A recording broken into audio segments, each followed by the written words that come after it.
Baik, Assalamualaikum warahmatullahi wabarakatuh. Perkenalkan, nama saya Hafizul Amar, Ibu.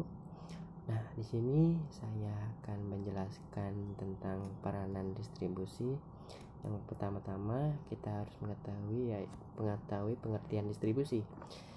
Pengertian distribusi adalah kegiatan menyalurkan atau memindahkan barang atau jasa hasil dari produksi oleh produsen agar dapat sampai dan dapat dikonsumsi oleh konsumen. Nah, distribusi juga mempunyai peranan penting.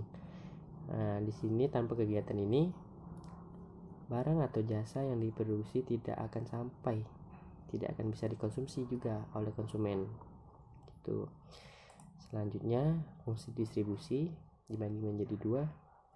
Yang pertama adalah fungsi pokok. Nah, fungsi pokok ini juga terdiri dari beberapa fungsinya. Yang pertama itu ada pengangkutan. Nah, pengangkutan ini disebabkan oleh adanya perbedaan tempat tinggal produsen dan konsumen. Yang kedua adalah penjualan, yaitu pergantian hak dari tangan produsen ke tangan konsumen. Selanjutnya itu adalah pembelian, yakni cara yang ditempuh memberikan hak milik barang dari produsen ke konsumen dengan nilai atau harga yang telah ditentukan. Dan gitu. Nomor 4, menentukan standar kualitas barang. Nah, yang dimaksud dengan menentukan kualitas barang di sini adalah penjual dan pembeli itu sama-sama dapat menentukan mutu, jenis, dan ukuran barang yang diperjualbelikan. Nah, selanjutnya itu ada penanggungan resiko, yaitu dalam mendistribusikan suatu barang, ada kalanya barang tersebut itu mengalami kerusakan selama pendistribusian. Nah, misalnya ada hal yang seperti itu, maka barang tersebut akan diganti baru maksudnya. Selanjutnya itu ada fungsi tambahan yang dimana terdiri dari menyeleksi. Nah, menyeleksi ini seperti mirip-mirip yang tadi, berganti, tapi cuman menyeleksi apakah barang ini layak untuk didistribusikan atau tidak. Tuh.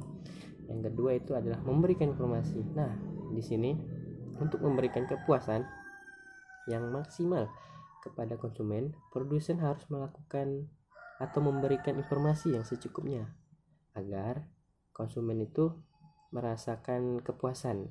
Biasanya memberikan informasi tersebut itu melalui iklan dan lain-lain.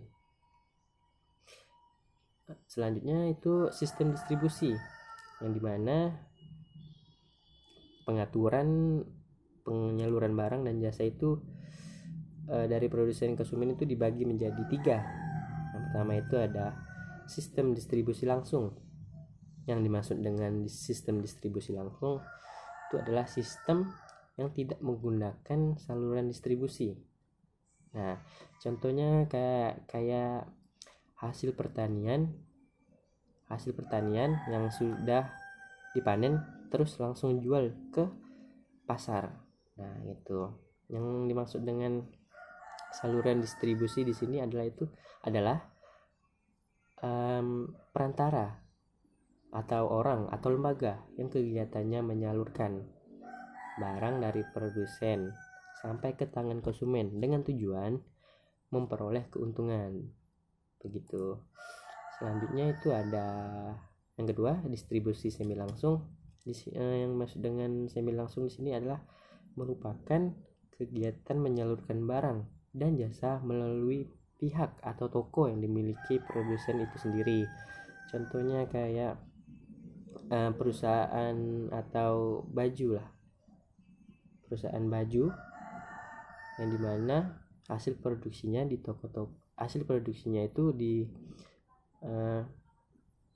ada di toko-toko busana di berbagai kota. Misalnya kalian mengunjungi kafe atau segala macam, itu pasti ada baju-baju. Nah, itu bisa disebut dengan distribusi semi langsung.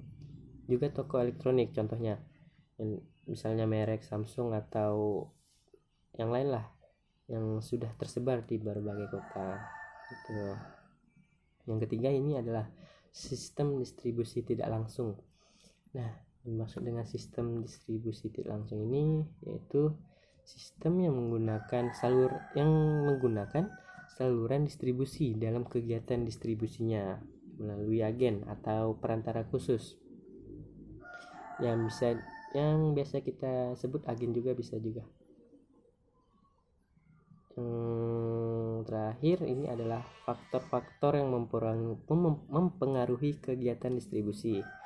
Nah, yang pertama di sini ada 4. Yang pertama ada faktor pasar, faktor barang, faktor perusahaan, dan faktor kebiasaan dalam pembelian. Yang dimana faktor pasar ini dipengaruhi oleh pola pembelian konsumen, yaitu jumlah konsumen, letak geografis konsumen, jumlah pesanan, dan kebiasaan dalam pembelian. Nah, yang kedua ini adalah faktor barang.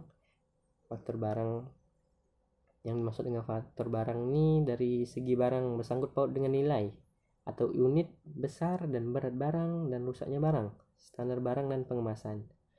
Yang ketiga, faktor perusahaan tadi. Faktor perusahaan yang dimaksud yaitu adalah sumber dana, pengalaman, dan kemampuan manajemen serta pengawasan pelayanan yang diberikan. Yang terakhir adalah faktor kebiasaan dalam pembelian. Nah, yang dimaksud dengan faktor kebiasaan dalam pembelian tersebut adalah kegunaan perantaranya, sikap perantara terhadap kebijaksanaan produsen ataupun volume penjualan dan ongkos penyaluran barang. Nah, mungkin segitu saja dari penjelasan saya. Jika ada kesalahan saya mohon maaf.